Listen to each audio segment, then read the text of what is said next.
Buenos días, buenas tardes o buenas noches, dependiendo de dónde nos vean. Mi nombre es Luis Daniel Molina, junto con mi compañero Leymar Martínez, les estaremos hablando acerca de la vida y obra de Antoine Lavoisier. Antoine Laurent de Lavoisier nace el 26 de agosto de 1743 en París, Francia, bajo el seno de una familia rica. Su padre, Jean-Antoine de Lavoisier, era un abogado y trabajaba en Villacoters. Disculpen la pronunciación.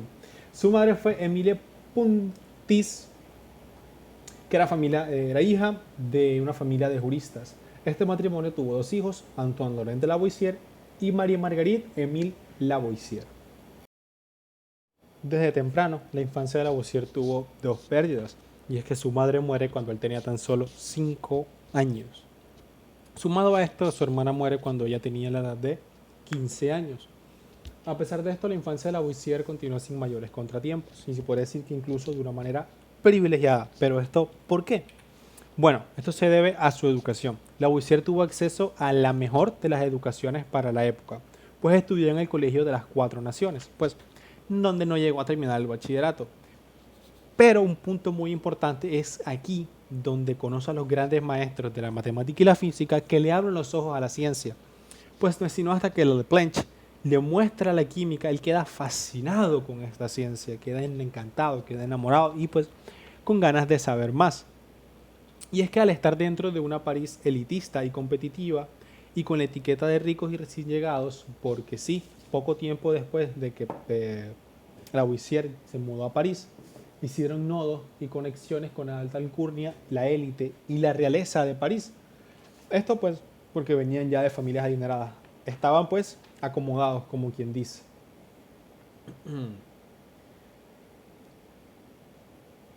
Pues Lavoisier desarrollaría entonces un carácter metódico. Y sí, un carácter metódico, un carácter riguroso, investigativo, apasionado, curioso, el carácter y característica que todo científico debería tener, o y que todo gran científico de hecho tiene. Pues sí, él estudió leyes en la Universidad de París. Se graduó en 1764. Estudió leyes durante 3 años.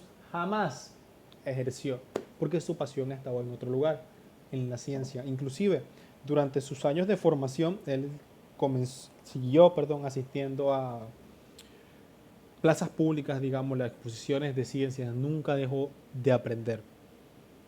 También, como era pues adinerado, recibió clases particulares de física y química. Y aquí nacen dos pasiones, a la botánica y a la geología, de la mano con Guittard, de quien hablaremos un poco más adelante. Es también donde, por cierto, comienza a coleccionar minerales. El señor Lavoisier trabajó en una empresa recaudando impuestos con un cargo meramente administrativo, y era más por vínculos sociales que por realmente necesitar el dinero. Pero por lazos del destino dentro de esta empresa es cuando contrae matrimonio con Marianne Periet Paulset, quien pues estaba siendo pretendida por un cincuentón llamado el conde de Amerval, pero quien pues tenía mano, ¿no? Tenía poder, tenía riqueza y buscaba con quién casarse. El tema de la riqueza es complicado, dado que este perdió gran parte de su dinero y necesitaba casarse con alguien rico, y de hecho, Marianne, perdón, su padre era el jefe de Antoine Lavoisier, y este era un trabajador excelente, dicho por él mismo. Entonces, el decirle que no al conde de Amerval significaría entonces echárselo de enemigo, y este, para salvar a su hija de quedarse con él, que por cierto no quería, decidió buscarle otra persona con la cual casarse y decirle que simplemente esta ya estaba comprometida. Y este es Antoine Laurent de Lavoisier. Estos contraen matrimonio en diciembre de 1771. A la edad de ella tenía 13 años, salvándola pues de casarse con el conde de Amerval. Y es que Marianne, lejos, muy lejos de ser una simple ama de casa, sirvió también como acompañante de laboratorio y científica para los experimentos de Antoine Lavoisier. Esta no solo servía para dibujar los experimentos, sino que también traducía obras científicas del inglés al francés, cosa que a Lavoisier se le daba terrible, la verdad. También tomó clases de física, química y disfrutaba de la presencia de la alta alcurnia científica en su casa. Matemáticos, geómetros, astrónomos, físicos, eran de verdad un deleite para la presencia de Marianne. Esta también trabajaba, por así decirlo, o hacía de intérprete cuando venía a visita de países angloparlantes, dado que la Lavoisier no se le daba bien este idioma, como se mencionó anteriormente. Hablando un poco más acerca de la vida personal de Lavoisier, él era una persona muy reservada, incluso durante sus años de formación académica fingía enfermedades para evitar salir. Era, pues sí, un introvertido en toda regla, y todos los genios a lo largo de la historia han tenido sus tintes raros. Cuando trabajaba en la empresa que recaudaba impuestos, él dedicaba 2 horas al laboratorio en la mañana antes de irse a trabajar y el resto del día quedaba a cargo su esposa. Y él, cuando llegaba a trabajar, le dedicaba otro tiempo junto a su esposa y así, excepto el domingo, el día de la felicidad, porque pasaban todo el día en el laboratorio. De verdad es que esta pareja, amante de la ciencia, amante el uno del otro. Y nos toca hablar del fatídico 8 de mayo. Solo un instante para cortar esa cabeza. Puede que 100 años no basten para darnos otra igual. El 8 de mayo de 1794, él es ejecutado en la plaza pública de París junto a su suegro, dado que ambos fueron acusados de atentar contra la salud pública y traición a la revolución. A pesar de que cantidad innumerable de personas y figuras importantes para la época intentaron desmentir estas acusaciones, el veredicto ya estaba dado y no había nada que hacer. Ya hemos hablado demasiado sobre su vida, hemos dado muchos datos, es momento de ahondar, es momento de profundizar en el aporte de Lavoisier a la ciencia. Y eso se encargará mi compañero Leymar Martínez. Ahora hablaremos sobre cuál fue el impacto e influencia de Lavoisier en el desarrollo de la química y la ciencia en general.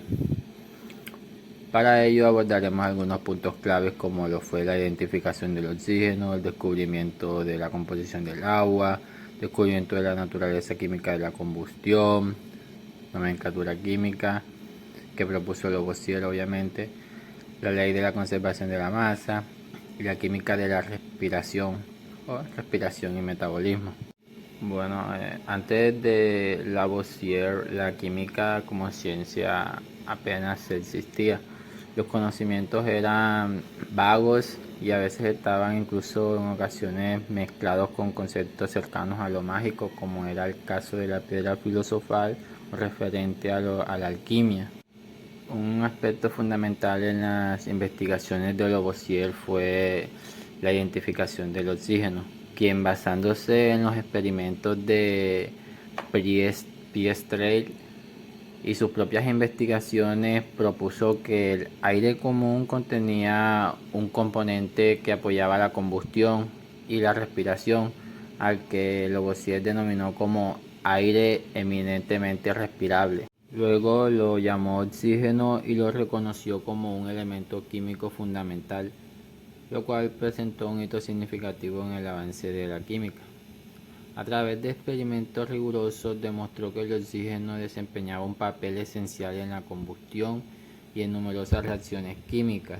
Sus descubrimientos contribuyeron a desechar la idea previa de que el agua era un elemento químico simple, estableciendo firmemente el concepto de elemento químico como una sustancia que no puede descomponerse en partes más pequeñas. Lavoisier investigó la naturaleza del agua y realizó diversos experimentos para comprender su composición. Al hacer reaccionar oxígeno con aire inflamable, o sea, hidrógeno, obtuvo agua y demostró que esta no era un elemento, sino un compuesto de oxígeno e hidrógeno, como ya lo había mencionado antes. Este descubrimiento fue esencial para entender la naturaleza de los compuestos químicos y la importancia de la proporción en las reacciones químicas. Los trabajos de Lavoisier sobre la combustión desafiaron las ideas preconcebidas que habían sobre este fenómeno y demostró que la combustión es una reacción química que implica la combinación del oxígeno. Este avance fue fundamental para comprender los procesos de oxidación y para el desarrollo de la termodinámica. Los experimentos de Lavoisier con fósforo y azufre y otros metales, así como su colaboración con Joseph, fueron fundamentales para el desarrollo de su teoría de la combustión y asimismo a refutar el concepto del flogisto. Lavoisier fue un pionero en el desarrollo de un lenguaje y sistema de nomenclatura química. Propuso un sistema sistemático y lógico basado en la composición de los compuestos, introduciendo nombres sistemáticos que reflejaban su composición química. Este sistema reemplazó los nombres largos y confusos utilizados anteriormente, lo que pues ayudó a estandarizar la comunicación y el entendimiento en la comunidad científica. Facilitó el intercambio de información entre científicos y sentó algunas bases para el desarrollo de la nomenclatura química moderna, constituyendo significativamente el avance de la química como disciplina científica. Un ejemplo de la nomenclatura química propuesta por Lavoisier es la denominación del agua como óxido de hidrógeno, reflejando su composición química de hidrógeno y oxígeno. Lavoisier fue fundamental en el establecimiento y formulación de la ley de la conservación de la masa, la cual revolucionó la comprensión de las reacciones químicas al demostrar que la masa total de los reactivos es igual a la masa total de los productos. Esta ley esencial sentó las bases de la estequiometría, una parte fundamental de la química moderna, y refutó por completo la teoría del flogismo que dominaba en esa época. Lavoisier promovió el uso de experimentos rigurosos y cuantitativos en la química, rechazando la alquimia y promoviendo la química como una ciencia experimental basada en la observación y la medición y la replicabilidad de los resultados. Su comprensión de que la materia ni se crea ni se destruye en cualquier reacción química transformó la química en una ciencia más rigurosa y fundamentada en unos principios sólidos. Lavoisier también hizo notables aportes al campo de la biología, especialmente en respiración animal. Consideraba que la respiración animal como una combustión lenta, donde el carbono y el hidrógeno de los animales actuaban como combustible, mientras que el oxígeno del aire actuaba como comburente. Esta idea generó polémica en la comunidad científica, ya que propuso que el aire inhalado se quemaba en los pulmones para luego liberarse como dióxido de carbono. Sus estudios sobre los procesos de respiración en animales revelaron la interacción química entre el oxígeno y los alimentos, sentando pues las bases para la comprensión moderna del metabolismo y la respiración celular. Bueno, y eso fue todo. Muchas gracias por escuchar.